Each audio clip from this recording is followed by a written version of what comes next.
So what's the best treatment for rosacea? And I assume there's many, but I'm sure people want to know what the best one is. So there are many treatments for rosacea. I wouldn't say that there's one best treatment, but it all really does depend on how your rosacea is affecting you. So if you came to see me, I'd want to really know what's the biggest problem. Is it redness? Is it flushing? Is it fixed redness? In which case we'd go into a different direction. Have you got more pimples and spots that you want to address? Or is it both really? So we would actually tackle each problem individually and independently. There are different treatments for these. So for the pimples and the spots, we've got a number of topical preparations that I might start off with.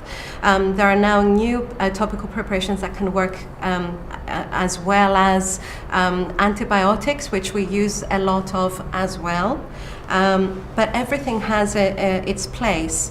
And actually a lot of people will worry about using antibiotics in the long term, but they are quite useful and they work quite well to tackle the inflammation in rosacea.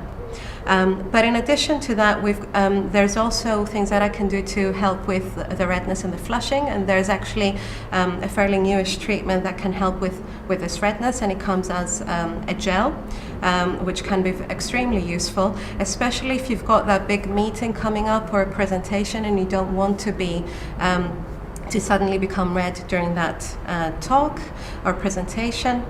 And then there are some patients who do get quite severe rosacea with quite bad pimples and spots. And then there is a treatment called Roaccutane or acetretinone, which we use a lot of in acne, but it can also be used in rosacea in certain cases. So plenty of things that we can do for this for rosacea. If you notice that you have any of the symptoms or the conditions that we've just discussed, we invite you to book a consultation with Miss Penelope Pratsou, where she'll be able to assess your condition and give you a treatment plan.